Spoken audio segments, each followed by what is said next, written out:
right, sorry about that technical interruption here. So we're going to back up in case this wasn't covered. So before we had our project implemented, this is what the information that was available to Scout users.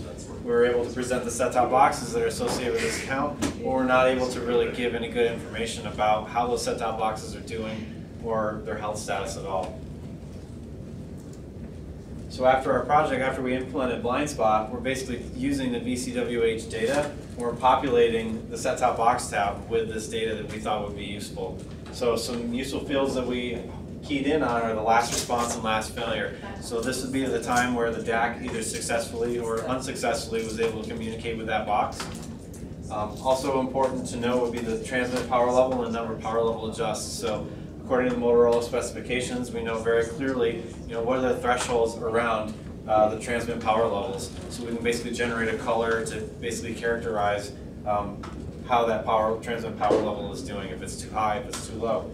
Also important to know are the power level adjustments. So if the box has an impairment in that system or in that line, it's basically going to keep trying to speak louder and louder. So if this number is going up or it's at the maximum, then we know that there's probably a degradation or an impairment in the system. And that's driving that and causing that level to go up.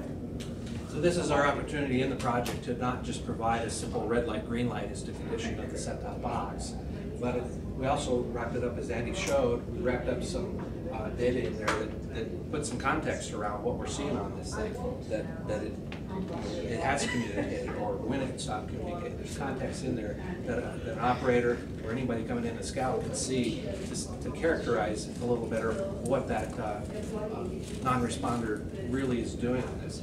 The other part on this data that's being displayed too is kind of an aha part on us and more of a shame on Comcast, in that when Chris was calling in and complaining of a VOD issue and they were trying to work this out, there was no data being reported, there was no indications of problems, except all this data existed in the database. We had it all.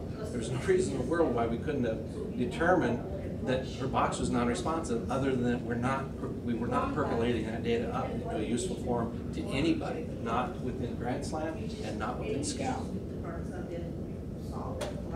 As we started collecting data on this, we started looking at some of the data coming back on the polls from from Scout out to some of the accounts, and what we were getting back and showing was data from the set-top boxes showing 28% of them were non-responsive. 28%, which is a very large number.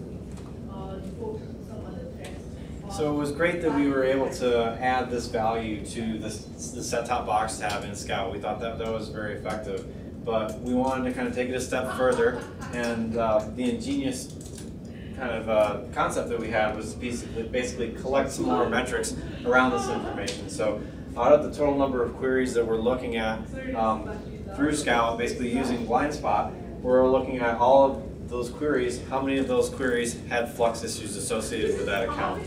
Furthermore, from there, we need to narrow out, or I guess eliminate the accounts that do not have set-top boxes. So this would be this column here, so with set-top boxes.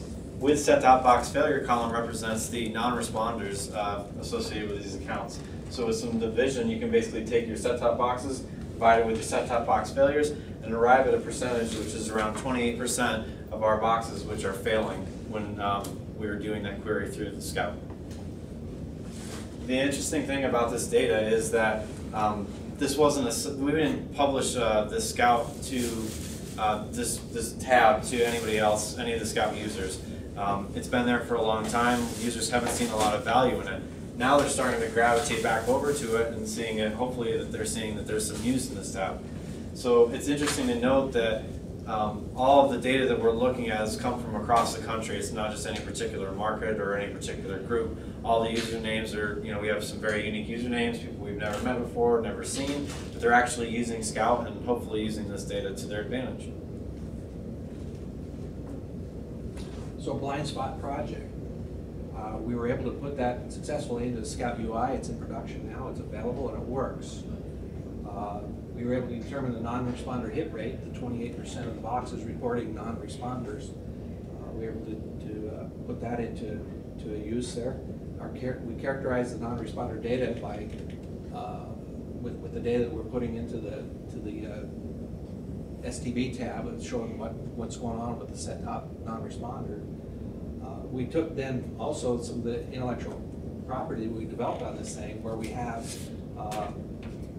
we've submitted an IDD on our idea, where we're using a tool that was built mainly for characterizing the network capabilities or network status of the high-speed modems, and we're using that piece to now see what our set-top boxes are doing from the data from the DACs. So that's where our innovation comes in, is that we're basically leveraging the Scout Flux data, we're marrying that with the VCWH data, and we're arriving at the conclusion of, you know, that's the cause of our non-responsiveness of our boxes, is, you know, due to impairments in the system. The next step for this project is to basically take this and into the Scout Flux maps, we're going to basically create some sort of representation of our non-responders, either as an overlay or a change of an icon or something, to basically visually represent where our non-responders are in relation. And our assumption is that, you know, these large clusters of customers who are having impairments or degradations to their quality of service, we're also going to find a high concentration of non-responders within them. That was the case with Kristen Keys. You know, we found that 90% of the boxes in our neighborhood that were non-responders were basically fixed once that trunk cable was repaired. And our final ask for senior leadership is to basically take this, you know, this concept, this value add that we have, and integrate this up into Grandstein. We need to get this closer to our front line of defense with our CAEs. We need to change that conversation that we're having, so that we're not just asking the customers, you know, we're going to send a hit to your box, please call us back in a half hour. We don't accept that as a, you know, legitimate thing to ask our customers to do. So we want to better improve that quality, that experience that they're having with us. Very good. Cool. Thank you, Andy.